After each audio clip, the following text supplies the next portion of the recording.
Let's talk about the Cosmonaut Variety Hour.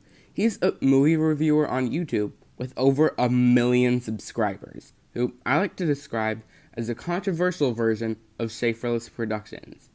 I tend to agree with most of his videos, but a few days ago, he threw a wrench into it by posting this. Aquaman, the worst superhero movie ever made? Question mark. Now, one opinion that I haven't really shared with the internet is that I really like the Aquaman movie. It's not without its flaws, but I will die on the opinion that the technical aspects, like the action, the graphics, and the sound design, are truly amazing.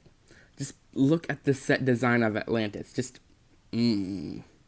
This might be the most visually interesting superhero movie ever, with maybe the exception of Doctor Strange. Also, it has a lot of stuff that appeals to me personally. In the tier list I once made for the DCEU movies, this movie was in the second tier titled, Included a Drumming Octopus. Also, I just really like James Wan as a director. He has a very unique style that is definitely apparent in this movie. So I decided to take a look at Cosmonaut's video to see if I can shed some light on it. By the way, I'm not saying that Marcus's opinions are invalid or anything. In fact, most of what he says is completely fine. I just think that some of his arguments are not entirely fair to the film. I know this is just his opinion, and that's fine. This is just my opinion. If you have some kind of problem with response videos as a concept and think what I'm doing is some kind of violation of free speech, then just leave and don't comment before you make yourself look even worse. And here we go. Welcome back, everybody, to the worst superhero movies ever made, a very original video series where I make fun of movies. I feel personally offended by you roping Aquaman in with a series where you've talked about Catwoman and Daredevil. Also, you're playing clips of the Supergirl movie and X-Men Origins Wolverine.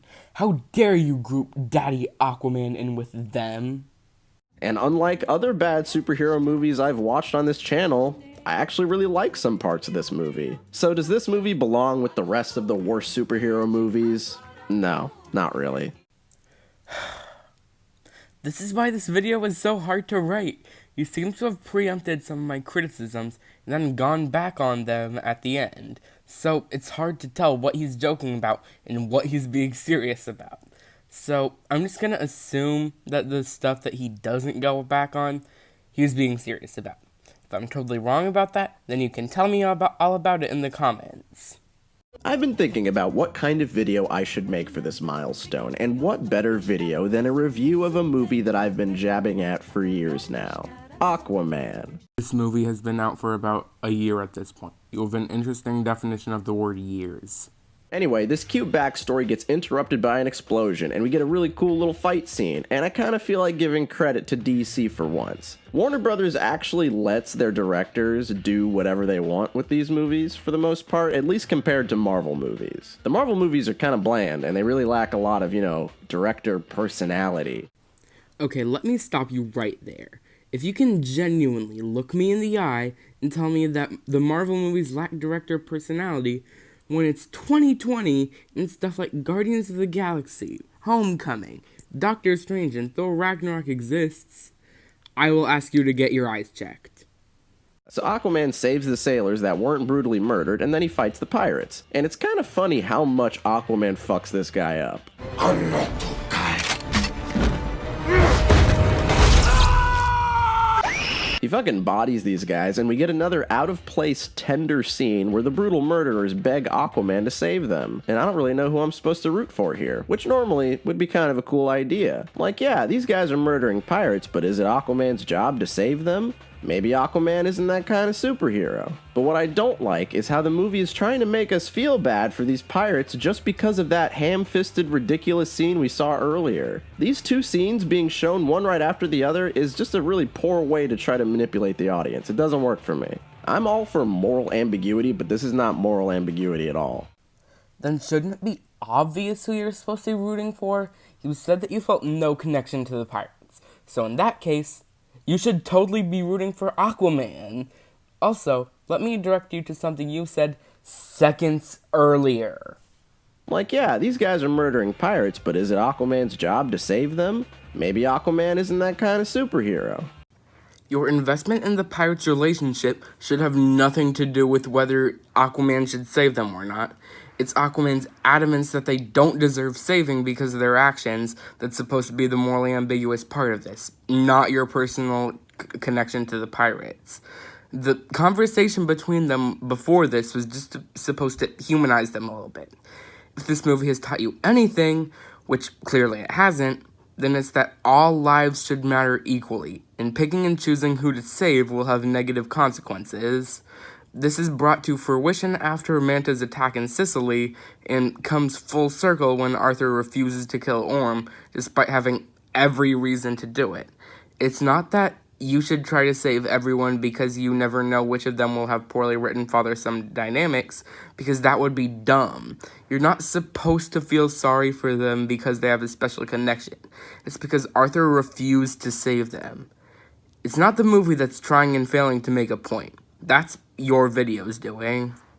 We have to have a scene establishing our second villain. See, the bad guy that we set up earlier, he's not the main villain. He actually really doesn't matter that much. In typical bad superhero movie fashion, we have to cram in more than one villain. Also, I just now noticed that they have the exact same establishing shot with almost the same musical cue.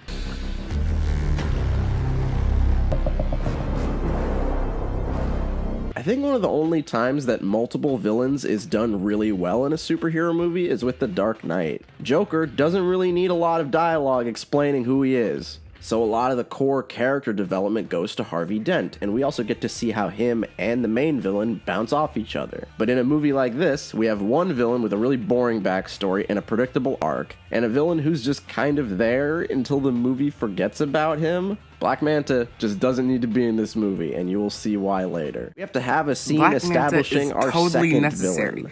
See, the bad guy that we set up earlier, he's not the main villain. He actually really doesn't matter that much. In typical bad superhero movie fashion, we have to cram in more than one villain. Also, I just now noticed that they have the exact same establishing shot with almost the same musical cue. Convincing King Nereus' side with Orm to declare war on the surface world, thus putting the whole plot in motion. I think one of the only times that multiple villains is done really well in a superhero. Also, if we didn't have Black Manta, then we wouldn't have gotten this awesome action scene. Okay, so hear me out real quick. Instead of wasting time developing two supervillains, why don't we have a scene of Orn showing us why he hates humans so much? We never get a scene where we see why he feels this way, outside of him telling us that pollution is bad. Like, yeah, I know it's bad, because Captain Planet told me so. But I don't know, I still don't think genocide is the next logical step. He's never even tried to talk to the humans about his problem with them. He's never even been to the surface before. So it's kind of funny how mad he is without us ever getting any more elaboration about it. And when I first watched the movie, I thought that he was just faking with the whole pollution thing. I thought he had a secret reason why he actually hated humans. But no, we don't get any more elaboration. He just doesn't like humans. There's almost nothing that we know about King Orn. We know that he's the king, we know that he hates humans, and we know that he likes to yell a lot.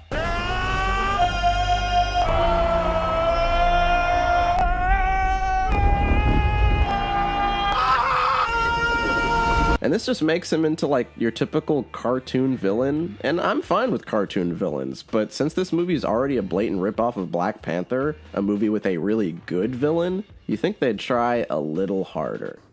First off, how dare you claim that this movie is a ripoff of Black Panther?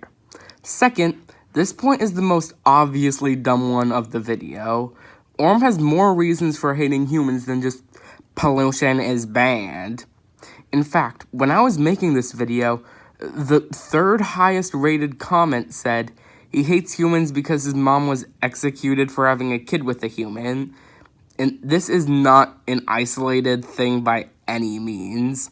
There's this comment by Richella River that basically says that humans have done some pretty messed up things to the ocean and other sea life aside from just pollution. So if this many other people were able to pick up on this, I'm gonna go out on a limb and say that this is a you problem, man. I think I'm saying cliche too many times. It's starting to sound weird. I think I need to find another word for that. Hold on. Shibboleth. I like that one. We're going to use that one next. Okay, Cosmonaut, here's just some friendly advice. Don't use thesaurus.com for stuff like this. I guess shibboleth sounds kind of funny, but it doesn't mean anything even close to what you were saying. Another thing that kind of annoys me with this movie is that Aquaman is supposed to be shown as the dumb superhero. The himbo superhero, if you prefer. But he only starts acting dumb in the scenes with Amber Heard. Halfway through the movie, Aquaman drops like 20 IQ points. There's one scene where he doesn't know that the Pinocchio movie is based on a book, and then right after that he's talking about the history of the Roman Empire. His level of intelligence fluctuates constantly. Okay, I'm about to drop some history about myself to you guys. I literally did not know that Pinocchio was based on a book until watching Aquaman.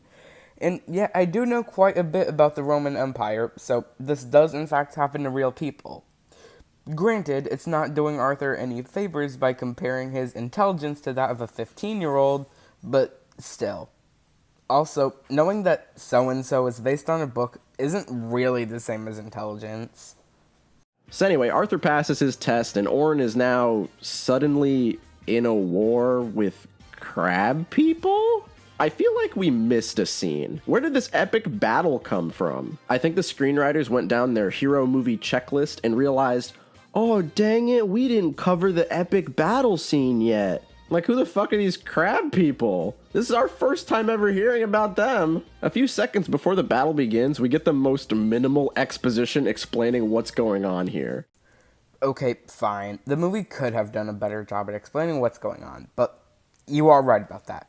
But you've spent like half of this video complaining about the amount of exposition in this movie, and now you're saying that you would prefer if there was more? Pick a lane, Marcus. Oh, wait. This actually looks kind of cool.